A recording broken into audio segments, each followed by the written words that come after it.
You know, when I made this channel, I expected a good portion of it to be vlog style stuff. So yeah, that's what we'll do today. So the first thing that I want to kind of bring up is a quote that I absolutely love, and it goes something along the lines of, comparison is the greatest thief of joy. And I know I've talked to a couple of people in the comments about this, but you know, when I first heard that quote, I was like, you know, what is he talking about? And then I kind of thought about it a little bit, and I was just like, nah, you know, that kind of makes sense, because sometimes we can compare ourselves to, you know, somebody who is maybe a little ahead or a little behind, you know, in like a fitness category, or, you know, whatever you're comparing yourself in life. And so I was like, no, that definitely makes sense. And I was just like, that's a good philosophy to have. And me personally, I never really struggle with that one. I mean, whenever I see somebody do better than me, I you know, just kind of set that as like a goal. I'm not really envious or jealous. It doesn't really put me down. I think it just kind of motivates me, if anything, like, oh, that's the potential, that's where I could be. Well, I was listening to a podcast or a video, I'm not even sure which one it was, but David Goggins, I mean, the dude's an absolute legend. I'm sure most of us know who he is. If not, you should definitely check him out. He's just he's one of them human beings that just, like, mentally being able to push himself, like, it's some next level stuff. And yeah, I mean, it's just, the control he's got over his mind is just ridiculous, and which in turn gives him, you know, superior control over his body too, to not quit whenever our body's telling us to. Anyway, sidetrack there, but so I'm listening to this video or podcast, and he's talking about how he's, like, you know, running in the middle of the desert doing some training, you know, something like that. But, you know, in his head, a thought popped into his head, you know, hey, I want to quit, you know, I just want to stop now, let's just go ahead and turn back now. If we turn back now, I mean, nobody will know, it's just you out here. And plus, not only that, you know, you're better than like 90% of the people who are out here actually doing it. And you know, I'm listening to that, and you got to think, I was just recently hearing that quote, and I was really mulling over that quote that I said at the beginning, and I was just like, man, you know, he's doing the same thing right there. And I'll explain that in a minute. So he goes on to punish himself basically for even having that thought, which is awesome, because I feel like I do that a lot. If I ever don't meet my standard, you know, my own personal standard, or if I feel like I've been kind of slacking off, I just try and do what I can to prevent that from happening, and it usually is adding to whatever I was trying to avoid. So just kind of trains your mind to, you know, just stop doing that, basically. So anyway, so he slays himself. It was like one of the biggest workouts that he had. So I'm sitting here and I'm listening to this video, and I'm like I said before, you know, he's doing the same thing that we do, but just in reverse. So typically, I feel like what most people have a problem with is comparing themselves to other people, getting discouraged, like there's no point, like they could never achieve that, and then that just prevents them from doing their workout, or, you know, maybe being consistent, or whatever the case is, doesn't matter. But at least myself, I have found that I do the opposite of that, which is, oh, well, I'm doing good in a category, and I'm doing better than, you know, whatever number you justify in your head, just like David Goggins was doing. You know, like, oh, you know, I can slack off today because, you know, I'm running 10 miles, you know, a couple of times a week, or I'm running a minimum of 6 miles a day. So if I have a day where I only run like 2 or 3, then that's fine. And that is another form of comparison, and that is still stealing your joy away right there. Because if you had not had that thought, or if you had nothing to compare it to, if the role was reversed where that wasn't a good number, you know, you would have achieved that goal that you set out to achieve. And so I don't know, it's just something I wanted to bring to light. I don't feel like a lot of people have probably thought about that from, you know, maybe even either aspect, but definitely not the latter. And yeah, it's just, you know, too many times we just like let our minds get the best of us, and we got to be conscious about what our subconscious is doing, because man, that subconscious, it'll try and pull one over for you real quick. I mean, especially when you don't feel like, you know, doing something that day, you know, just can't get motivated to go. Like every excuse in the book just comes out. And you know, that's where the mental fortitude comes in. I think that's why it's so easy to do your workouts when you got a lot of motivation, or like at the beginning of the year where your goal is like clear and set and defined and you know what you want to do. Then you get a little bit into it and you're like, man, this is hard. You know, this is tough. I wanted it to come faster, easier, whatever the case is.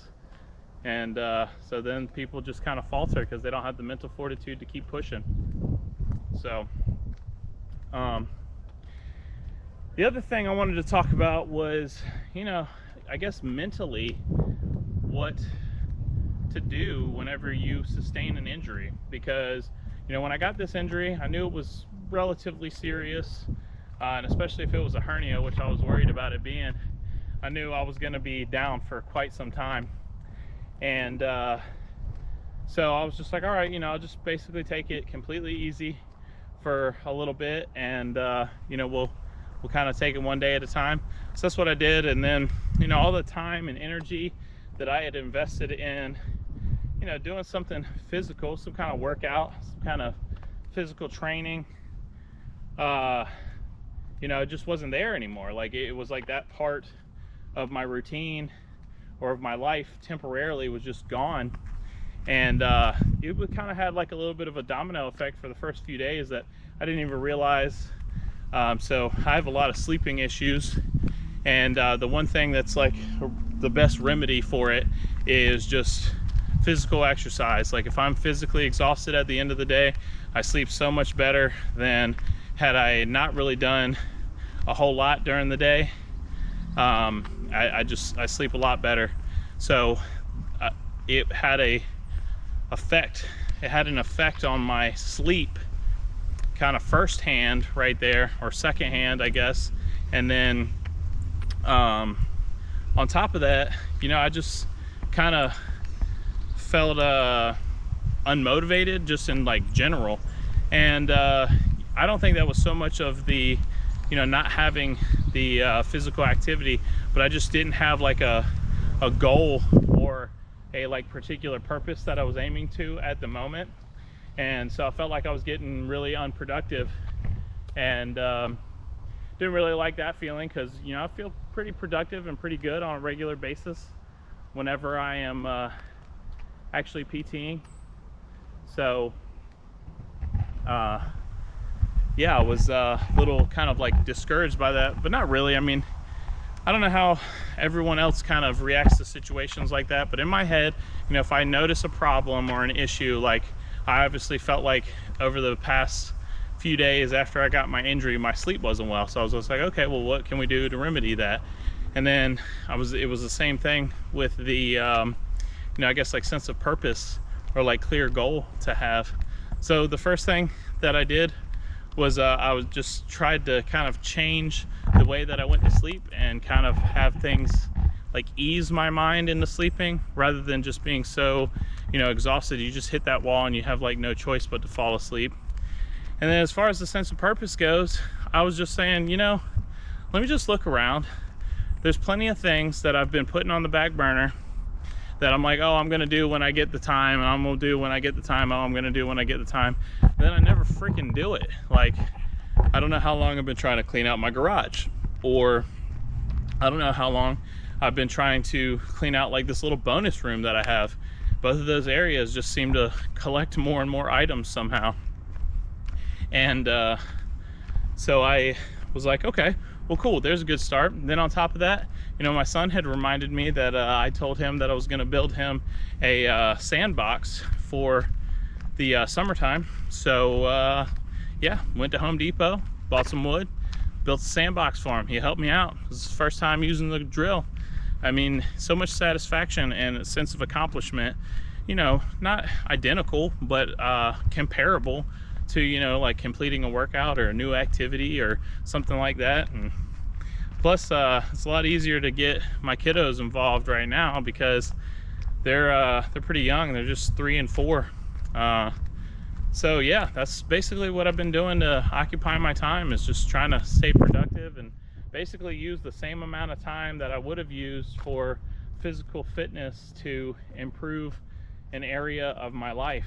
And you know, I don't know that too many people do that sort of thing, but I just kind of wanted to share it because you know, it definitely helped me. And I'm not the only person who's ever gone through an injury, and I feel like most injuries you could probably kind of work around a little bit.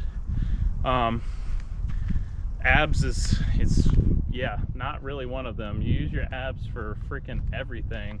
Like, I mean, getting out of a recliner, rolling over at night, you know, I could feel that spot in my abs the first few days. So yeah, this was one of those like kind of total out for the count type of injuries. And yeah, I wasn't looking forward to it because, you know, one injury that comes to mind is like Busy Dad training, whenever he injured his left arm, I believe, but I'm not dogmatic on that one. But anyways, he injured one of his arms. You know, he can still do like a lot of lower body stuff. And you know, if one of us injured like our legs, like I had a ankle injury last year, and I was able to do a whole lot of upper body training, you know, a lot of core, a lot of arms. Just couldn't really do lower body. This is kind of like one of those things where it's like, doesn't matter what you do. If I do push-ups, they hurt. If I do pull-ups, that's it. That's about it. That's the only thing that I can think of that really doesn't hurt is pull-ups, which I have been doing a lot of pull-ups because of it. But regardless, you know, that one exercise can only take you so far. But the point of the matter is that when you do have an injury, you know, don't use that as an excuse to be stagnant. I mean, even if you have to be stagnant to some degree, like I am having to be with you know, my running's the big one. I mean, if I could do everything and run and it not hurt, then I would be completely content. But you know, I'm training for this marathon, and so it's kind of a big blow. So this is just a couple of things that I've been using to, I don't know, just push me in the right direction. And it's kind of been like a blessing in disguise. I'm a look at the silver lining kind of guy. I think our mentality and our attitude just dictates a lot about how we feel when it comes to life. And you know, I feel like I am now going to be productive. Like when I'm fully recovered, I'm now going to be productive in the physical realm, and then I'm going to carry at least some of this kind of motivation and productivity to, you know, my normal life, you know, everyday stuff that you know, I've probably been neglecting a little bit because I've been giving physical fitness so much attention. But anyways, guys, that is gonna be it, I think, for my little rant for today. I know this is gonna be a longer video, but let me know what you think about these vlog style videos. You know, you already know the routine by now. If you like this video and you got this far, go ahead and give it a huge thumbs up, and subscribe if you are not already, and that would also be greatly appreciated.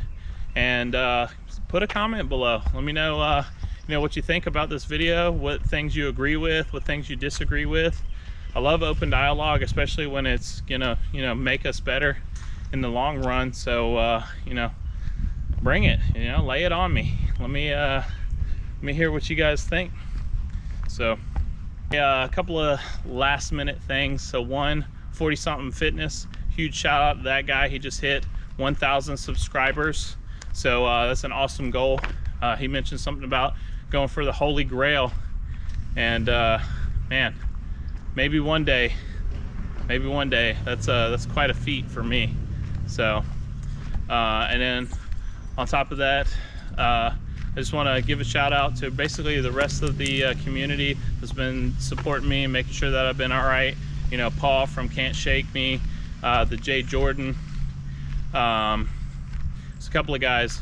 Jive Cat's been chiming in every now and again. The Reverend Terminator, you guys are awesome. I really do appreciate it. And you know, sorry it's been taking me so long to get some videos out. As always, stay motivated, stay fit.